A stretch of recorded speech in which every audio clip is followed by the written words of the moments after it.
Indonesia masih belum punya leverage ya atau posisi yang dan juga prestise yang sebesar India. Kenapa? Karena India sekarang diaspora di mana-mana.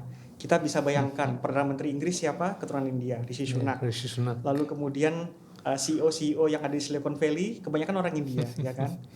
Dulu Twitter juga sebelum Elon Musk CEO-nya juga orang India. Microsoft sekarang orang India juga. Jadi sektor digital ekonomi itu semua dipegang oleh India. Sehingga saya pikir India akan menggunakan semua kapasitas ini untuk menunjukkan bahwa ya saya akan jadi pemain global dan juga pemimpin global yang baru gitu.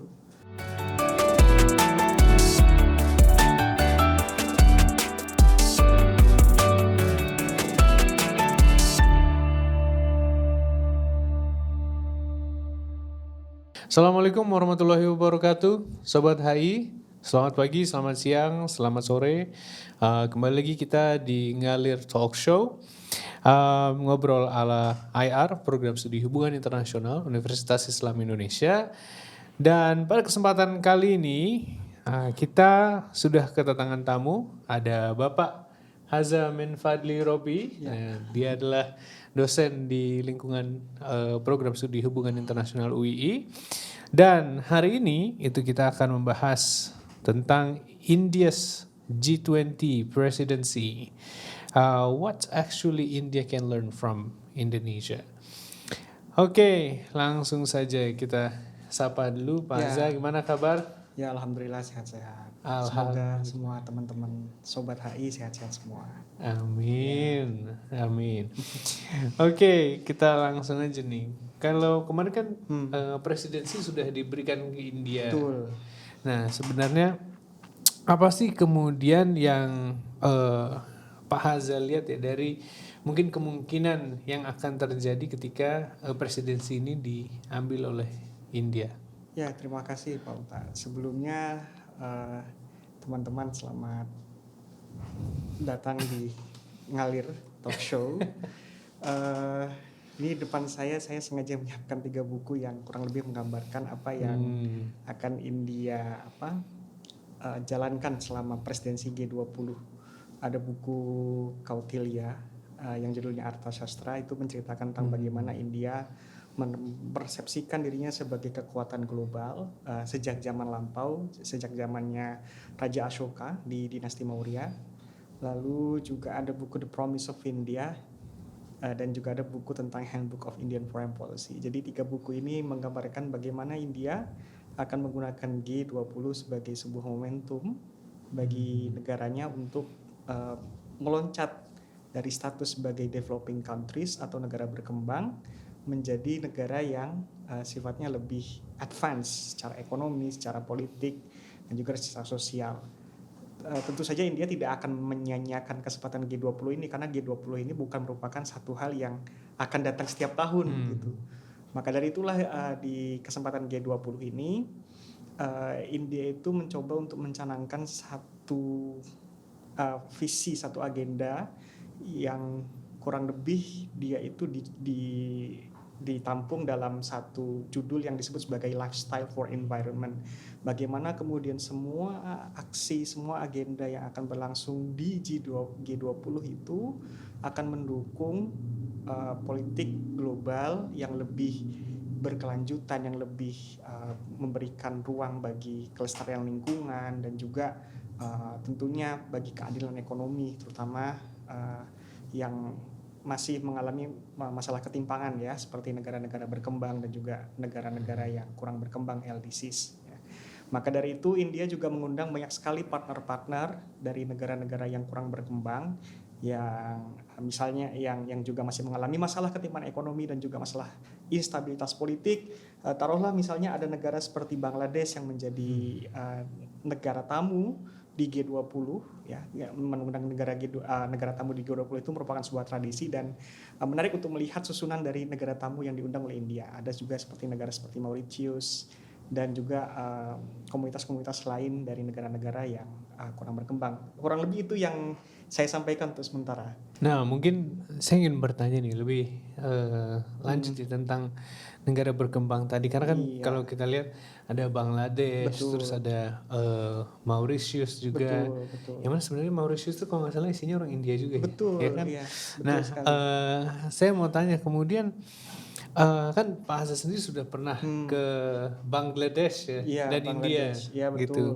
Nah, kemudian apa sih yang Pak Azza bisa lihat nih, misal dari Bangladesh, oh dia sebelumnya seperti ini, kemungkinan dengan India menjadi presiden G20, ada hal yang bisa berubah di Bangladesh atau di negara berkembang lainnya.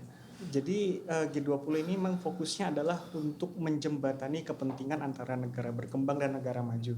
Kita lihat di Indonesia, sebenarnya Indonesia mencoba untuk melakukan itu, cuma Indonesia masih belum punya leverage ya atau posisi yang dan juga prestise yang sebesar India. Kenapa? Karena India sekarang diaspora di mana-mana. Kita bisa bayangkan Perdana Menteri Inggris siapa? Keturunan India, Rishi Sunak. Rishi Sunak. Lalu kemudian CEO yang ada di Silicon Valley kebanyakan orang India, ya kan? Dulu Twitter juga sebelum Elon Musk CEO-nya juga orang India, Microsoft sekarang orang India juga. Jadi sektor digital ekonomi itu semua dipegang oleh India. Sehingga saya pikir India akan menggunakan semua kapasitas ini untuk menunjukkan bahwa ya saya akan jadi pemain global dan juga pemimpin global yang baru gitu. Nah, karena itulah kemudian India mencoba untuk ini menjadikan prioritas menjembatani ketimpangan antara negara berkembang, negara kurang berkembang dan negara maju melalui perspektif ekonomi digital. Ya. Ekonomi digital itu kan ibaratnya memberikan kesempatan kepada semua orang untuk bisa memiliki usahanya sendiri. Ya. Dengan satu tekan, Anda bisa bikin usaha lewat Shopee misalnya atau lewat brand e-commerce apapun gitu yang bisa Anda gunakan untuk ya menjual apapun yang Anda inginkan. Sehingga itulah yang ini dilakukan oleh India. India mencoba untuk memberikan investasi yang cukup besar dalam soal digital ekonomi, bagaimana kemudian sektor digital ekonomi ini tidak boleh hanya menguntungkan orang-orang yang memang punya saham besar ya di seperti misalnya venture capitalist, tapi juga orang-orang yang memang mereka secara ekonomi itu tidak terlalu diuntungkan ya. Makanya kemudian lewat saya tidak tahu perkembangannya seperti apa, tapi mungkin dalam presidensi G20 India akan mungkin mendukung banyak sekali program-program yang berkaitan dengan pengurangan digital divide atau sistem digital yang masih belum menguntungkan orang-orang yang tinggal di wilayah terluar, terpencil dan terdalam ya. Taruhlah misalnya di India itu kan skop geografinya luas sekali ya. Ada orang yang tinggal di pegunungan Himalaya, ada orang yang tinggal di hutan Jharkhand, ada orang yang tinggal di pesisir pantai di dekat Laut Arab gitu. Dan mereka semua butuh akses internet. Sehingga salah satu hal yang ingin dilakukan oleh India dalam rangka untuk menutup digital divide ini dan juga untuk menutup kesenjangan ekonomi adalah memperluas akses internet dan juga memberikan orang akses ekonomi melalui digital ekonomi tersebut. Sehingga ini akan menjadi satu potensi yang sangat besar bagi India dan bagi negara-negara berkembang dan yang kurang berkembang untuk maju. Salah satu alasan kenapa kemudian India mengajak Bangladesh adalah Bangladesh punya human resource yang sangat besar. Jadi bayangkan ada sekitar 150 juta orang dan kurang lebih 70% di antaranya itu adalah yang masih bisa bekerja. Ya. Jadi potensi yang sangat besar. Cuma yang jadi masalah bagi Bangladesh adalah mereka sistem ekonominya masih belum terlalu stabil dan juga kemudian masih ada banyak sekali permasalahan di mana-mana dalam soal politik dan juga demokratisasi begitu. Nah, sehingga yang dilakukan oleh India dengan mengundang Bangladesh dan juga negara seperti Nigeria adalah bagaimana bisa memastikan agar kestabilan politik dan juga keseimbangan ekonomi itu bisa berjalan secara beriringan dan juga bagaimana kemudian program-program investasi yang berlangsung di negara-negara yang masih berkembang ini bisa terus berjalan tanpa ada masalah berarti dan intervensi politik yang mungkin mengganggu investasi ke depannya gitu. Oke, saya ingin komentar tentang internet nih, karena kalau misalnya Sobat HI lihat ya, nanti saya pernah lihat satu vlog di mana dia itu datang ke pedesaan di India, gitu. Datang ke pedesaan India dan rumahnya itu ya rumah sederhana, orang kemudian masih tidur di Ya, maksudnya kalau kita bandingkan dengan mungkin rumah-rumah Sobat HI di sini udah punya tempat tidur yang layak dan sebagainya, tapi satu hal dia punya internet yang cepat di rumah itu. Iya. Jadi mereka keluarganya bisa bekerja dari rumah dan itu itu menarik sekali dan saya melihat mungkin memang kedepannya berarti India memang akan mencoba untuk mengambil sektor ini ya, untuk menguasai sektor ini dan juga mengajak negara-negara berkembang lainnya. Nah, kalau misalnya kita lihat ya, ketika India nantinya menjadi presiden dari G20, nah tadi kan mungkin ada Bangladesh dan Mauritius. Kalau kita lihat dari perspektif India dan juga Indonesia kan ini seperti Mandala ya. Jadi Mandala yang utamanya tuh ada India, tuh sekitarnya ada Bangladesh, ada Mauritius. Nah, yang lebih luas kan nanti untuk di dunia. Nah, kalau misalnya di dunia sendiri secara keseluruhan, nggak hanya yang di sekitar Bangladesh saja, nggak hanya negara yang berkembang saja. Apa nih yang Pak Hazal lihat dari India? What they want? Hal yang belum saya mention adalah soal lingkungan ya, karena masalah lingkungan ini juga akan mengancam pertumbuhan ekonomi. Makanya India itu juga sangat concern sekali untuk menjawab masalah tentang transisi karbon. Ya. Inilah yang juga saya bicarakan saat saya jadi panelis di Bangladesh. Bagaimana kemudian perlu ada satu upaya agar negara-negara yang berkembang itu tidak selalu menjadi korban dari transisi karbon. Karena kenapa? Karena yang menghasilkan karbon adalah kebanyakan negara-negara maju, tapi yang dihukum melalui bencana dan lain-lain adalah negara-negara yang tidak yang terbelakang secara industri. Bayangkan Pakistan, misalnya Pakistan, lagi-lagi tetangga India, ya itu negara yang dia itu hanya menyumbang 1% kurang lebih ya untuk emisi karbon di dalam secara global gitu. Tapi mereka itu terdampak dan bahkan mengalami banjir bandang yang korbannya itu kurang lebih sampai sekitar ratusan ribu jiwa yang terdampak. Mereka harus cari rumah baru, mereka harus cari tempat tinggal baru, pencaharian baru, dan itulah yang kemudian membuat India berpikir sangat keras bagaimana kemudian tidak ada fenomena yang disebut sebagai climate migrant ya. Itu yang mencoba untuk dijawab oleh India.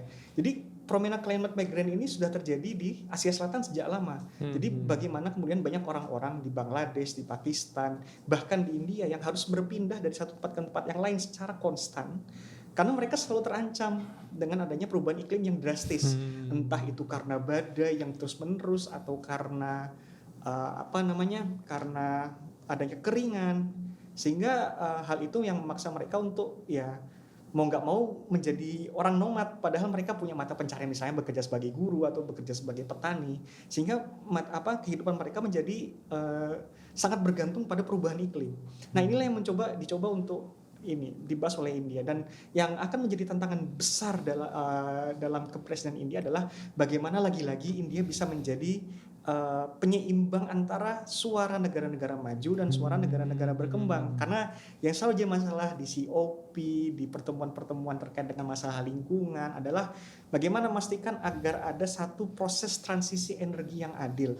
Makanya India itu selalu mengadvokasi jangan terlalu terburu-buru untuk menjalankan proses transisi energi dari karbon ke yang alternatif, karena tidak semua negara berkembang itu memiliki kapasitas baik material maupun SDM untuk mengembangkan itu. Ya, itu yang saya obrolkan di Bangladesh, dan pada masa itu juga banyak yang setuju gitu. Oh iya, ini bukan persoalan mudah, terutama bagi negara-negara yang emang secara kapasitas nggak punya apa-apa gitu ya, atau sangat minimal sekali. Makanya kemudian India menyarankan penggunaan solar energy ya. India merupakan salah satu negara yang sangat aktif dalam konsorsium International Solar Alliance atau aliansi surya internasional. Bagaimana India mempromosikan penggunaan panel surya untuk menghasilkan energi alternatif sebagai upaya untuk phasing out the carbon usage gitu. Tapi itu lagi-lagi bukan teknologi yang mudah gitu. Meskipun relatively accessible, bisa mudah diakses, tapi sangat tidak mudah untuk diimplementasikan dalam bentuk yang masif. Perlu ada waktu, dan ya lagi-lagi ini semua butuh proses dan negosiasi yang panjang, dan saya pikir India akan sangat aktif sekali dalam mendorong terjadinya kesepakatan baru dalam masalah ini perubahan iklim gitu, yang seringkali orang sebut sebagai New Green Deal, tapi lagi-lagi New Green Deal ini selalu tidak jelas bentuknya seperti apa karena belum ada kesepakatan gitu. Ya. Menarik sekali. Ini mungkin kalau menurut saya ini lebih menarik lagi kalau Sobat HI ini juga mungkin kalau yang lagi kuliah di hubungan internasional UII bisa ambil mata kuliah agama dan HI karena somehow bagaimana keterhubungan antara manusia dan alam yang seperti tadi India lakukan itu nanti bisa Sobat HI lihat ketika mempelajari Hinduism and International Relation atau Buddhism and International Relations gitu. Itu menurut saya cukup menarik, satu fenomena yang menarik yang bisa dibahas melalui India. Nah kemudian sekarang kan di India ini ada slogan ya, One Earth, One Family, One Future.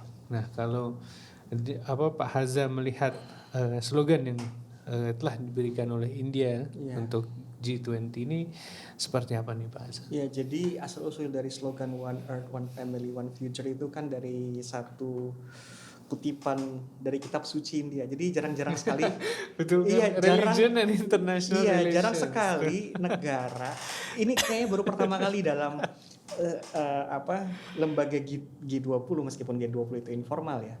Tapi ini baru pertama kali tema G20 itu diambil langsung dari ayat suci. Sebelumnya belum pernah ada yang seperti itu. Ini fakta menarik. Jadi One Earth, One Family, One Future itu diinspirasi oleh satu kalimat dari Maha Upanishad. Maha Upanishad itu adalah salah satu bagian dari kitabnya orang Hindu.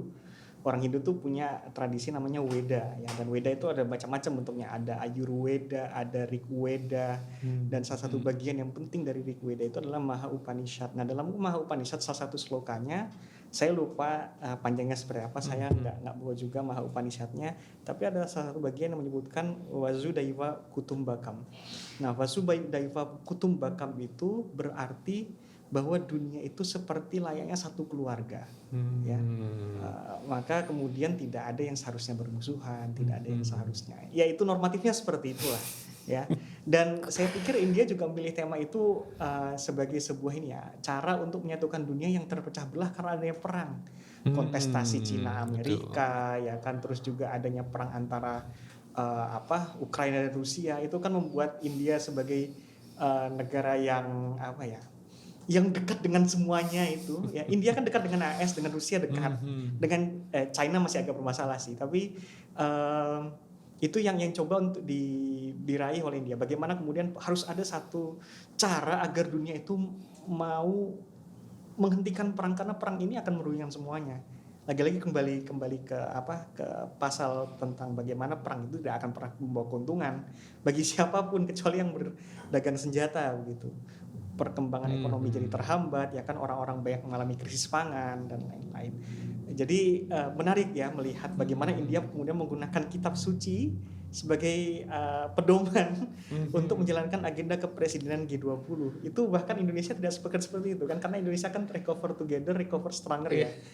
Itu sepertinya bukan dari ayat Quran. Tapi kalau dari G20 India ini langsung dari Maha Upanishad. Dan saya pikir ini alasannya ada dari bagaimana kemudian India yang dipimpin oleh BJP yang memang punya ideologi nasionalisme Hindu itu sangat ingin sekali mencitrakan dirinya sebagai negara Hindu, dan Hindu sebagai sebuah peradaban dan agama yang agung, ya. Dan itulah yang mereka mencoba untuk proyeksikan ke dalam politik internasional, bahwa Hindu itu bukan agama yang ecek-ecek. Hindu itu adalah agama yang bisa memberikan inspirasi kepada dunia gitu.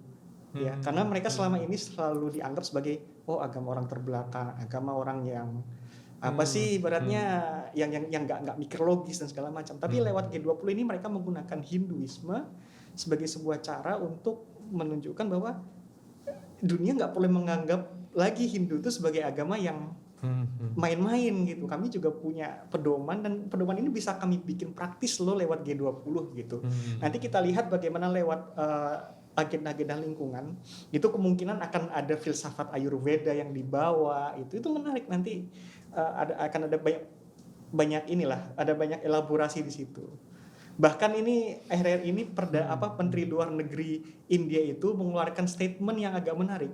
Apa Dia tuh? bilang bahwa Krishna, tahu ya Krishna ya, salah satu Krishna. karakter di Bhagavad Gita, Mhm. lalu juga Hanuman itu diplomat Hanuman. India juga. Iya, dia bilang seperti itu, seorang menteri luar negeri ya, Jai Shankar itu bilang seperti itu. Itu kan merupakan bentuk penegasan bahwa peradaban India itu adalah peradaban yang panjang dan punya konsekuensi yang besar terhadap cara berpikir orang India gitu. Begitu kalau saya lihat. Menarik sekali ketika lagi-lagi kan semakin kesini entah kenapa religions and international relations itu getting more relevant gitu dalam kajian-kajian HI gitu. Nah itu tadi kita sudah mendengar kenapa kemudian India punya slogan yang demikian. Tapi kita kembali lagi nih ke India yang sekarang menjadi presiden dari G20 yang kemarinnya kan dari Indonesia. Iya. Sebenarnya apa saja sih yang kemudian India lihat dari dari presidensi Indonesia sebelumnya dan apa saja kemudian yang bisa diteruskan oleh India atau mungkin bisa diperbaiki atau diaplikasikan oleh India? Kalau saya lihat India itu ingin lebih fokus pertama ke soal digital ekonomi, itu jelas sekali. Dan itu yang kemudian membuat India itu sudah mulai banyak ngobrol-ngobrol dengan banyak sekali CEO diasporanya di luar. Bagaimana kemudian kita bisa memungkinkan satu anggaran, satu global fund untuk digital transformation, terutama di negara-negara berkembang dan negara yang terbelakang secara ekonomi. Dan makanya kemudian India melibatkan 2 negara Afrika kalau tidak salah sebagai negara tamu di G20, Mauritius dan juga Nigeria. Karena Mauritius negara yang relatif maju di Afrika, lalu kemudian Nigeria yang punya kapasitas ekonomi yang besar. Sehingga kemudian mereka berharap ketika transisi digital itu bisa berlangsung secara lancar di negara tersebut, maka negara-negara Afrika lain akan mengikuti begitu. Lalu juga yang menjadi concern dia adalah soal GETP yang tadi saya bilang, soal Just Energy Transition Program. Dan sepertinya India mungkin akan lebih banyak membicarakan soal soal investasi yang sifatnya tidak merugikan negara berkembang dan negara yang terbelakang secara ekonomi, ya. Karena GETP itu kan sifatnya adalah soft loan. Sehingga kemudian mau nggak mau ya negara-negara berkembang itu pasti akan ngutang gitu. Pasti akan ngutang. Jadi India mungkin akan mencari satu framework yang lebih adil agar negara-negara berkembang itu tidak mesti terjebak pada utang, tapi kemudian mereka juga bisa menjalankan tanggung jawabnya dengan baik gitu, ya. Ya nanti kita lihatlah seperti apa bagaimana India akan menggerakkan agenda-agenda itu. Dan satu hal yang menarik adalah bagaimana India itu sangat melibatkan citizen dan warga negaranya dalam kepresidenan G20. Bukan hanya soal penggunaan simbol ya. Kalau di Indonesia kan kita kemarin melihat simbol-simbol digunakan tapi orang nggak tahu ini G20 lagi ngapain sih gitu. Tapi di India kalau saya lihat setidaknya ada keinginan yang sangat positif dari para birokrat di Kementerian Luar Negeri India, dari tim G20 India untuk kemudian melakukan outreach, ya, pendekatan secara langsung ke masyarakat sipil, berbicara tentang agenda G20. Bahkan Modi sebagai salah satu upaya goodwill gesture itu mengundang semua partai termasuk oposisi untuk bicara tentang G20, ya. Itu menarik karena Modi itu salah satu orang yang yang sangat hati-hati sekali berinteraksi dengan oposisi, tapi untuk G20 Modi ngajak semua bicara, termasuk partai komunis, termasuk partai Islam, semua diajak ngobrol. Dan Modi bilang bahwa G20 ini agenda bersama dan kita harus kawal bareng-bareng. Itu menurut saya satu hal yang patut diapresiasi dari India gitu ya. Ya meskipun kemudian pasti ada tantangan ya. Misalnya terkait dengan dokumenter BBC akhir-akhir ini tentang Narendra Modi ya. Ya dokumenter seperti itu sebenarnya faktanya tidak banyak yang baru, tapi itu mengganggu kestabilan dan keamanan ya. Saya tidak tahu kenapa timingnya sangat pas sekali. Jadi ada banyak sekali orang di dunia yang berspekulasi jangan-jangan pemerintah Inggris ada di balik ini gitu. Tapi kemudian Rishi Sunak kemarin menjawab, enggak, kami nggak ada kaitannya dengan BBC gitu. BBC keluarin apa yang mereka mau, kami tetap jalan dengan India. Ya, tapi lagi-lagi kita harus sangat berhati-hati sekali untuk mengeluarkan satu narasi yang bisa membakar emosi orang gitu. Ya, di tengah G20 yang sebenarnya sedang mengejar satu agenda yang cukup positif menurut saya. Ya, begitu. Ya itu satu hal menurut saya yang menarik di sini karena kalau kita lihat kan bagaimana kemudian nilai-nilai yang dicoba untuk dipakai oleh India dan nilai-nilai yang kemudian yang positif gitu. Tetapi memang kita tidak bisa pungkiri ya kalau ketidaksukaan itu pasti akan selalu datang itu terhadap India, terhadap Modi gitu ataupun juga terhadap G20-nya itu sendiri.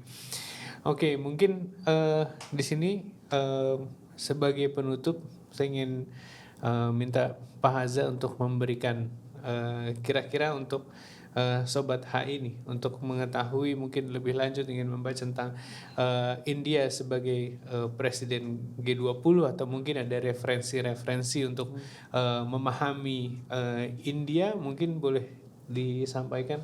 Iya, Pak Haza. Saya pikir salah satu hal yang menarik dari India adalah bahwa politisi dan juga jurnalis India dan juga pemikir India itu sangat aktif di Twitter. Jadi silakan saja ikuti akun-akun Twitter para politisi India, para jurnalis India, karena mereka sangat aktif sekali membagikan info-info terkait dengan G20 gitu. Dalam waktu dekat akan ada diskusi yang namanya Raisina Dialogues, dan Raisina Dialogues itu dijalankan oleh Observer Research Foundation, dan Raisina ini akan menjadi salah satu forum di mana isu G20 itu akan dibicarakan secara sangat intensif ya. Jadi nanti teman-teman silahkan cari di YouTube judulnya Raisina 2023. Nanti di situ akan ada banyak sekali diskusi-diskusi terkait dengan masalah G20 India gitu. Saya juga mau mengakhiri ini dengan menyampaikan bahwa India akan mengalami dua bentuk tantangan dalam menjalankan presidensi G20. Pertama adalah tantangan yang sifatnya domestik gitu ya. Karena lagi-lagi India akan menghadapi pemilu, lalu juga kemudian pastinya ada juga kontestasi dengan oposisi, meskipun Modi masih cukup populer karena Modi adalah salah satu orang yang memastikan ekonomi India itu berjalan dengan amat baik bahkan ketika pandemi. Ya, itu salah satu orang membuat salah satu hal yang membuat Modi itu tetap dipercaya sama semua orang, termasuk oleh Muslim yang seringkali dianggap didiskriminasi di India, begitu. Lalu juga kemudian hal lain yang menjadi tantangan adalah bagaimana India nanti harus menghadapi dilema terkait masalah Cina, karena sekarang India itu mengalami konflik perbatasan yang cukup serius di wilayah Arunachal Pradesh di timur dan juga di wilayah Ladakh ya di utara India yang berbatasan dengan Himalaya. Itu masih menjadi konflik yang mungkin akan mengganggu status kepemimpinan India sebagai presiden G20. Mungkin gitu saja dari saya. Baik, terima kasih banyak Pak Haza untuk diskusi kita hari ini. Jadi Sobat AI, kita sudah mendengar bahwa hari ini India menjadi presiden G20 dan bagaimana kemudian banyak sebenarnya nilai-nilai positif dan juga perbaikan seperti perbaikan ekonomi dan lingkungan yang menjadi sasaran dari India ketika mereka menjadi presidensi G20. Dan tentunya setelah dari Indonesia gitu, India masih memiliki banyak PR yang masih harus dikerjakan dan banyak tantangan juga untuk memimpin G20 selama beberapa tahun. Selama 1 tahun ya. 1 tahun ke depan. Dan mungkin itu saja untuk pertemuan kita hari ini. Terima kasih Pak Haza dan terima kasih Sobat HI yang sudah menonton ngalir talk show ini dari awal sampai akhir. Jangan lupa untuk selalu ikuti media sosial dari International Relations Universitas Islam Indonesia. Ada di YouTube, ada di Instagram, dan kalau di YouTube jangan lupa untuk subscribe dan aktifkan lonceng jika memang tertarik untuk mengetahui apa saja yang kemudian akan diunggah di YouTube oleh International Relations dari Universitas Islam Indonesia. Baik, saya Muhammad Reski Utama sebagai host pada hari ini menutup episode hari ini. Alhamdulillahirabbil alamin. Billahi taufiq wal hidayah. Wassalamualaikum warahmatullahi wabarakatuh.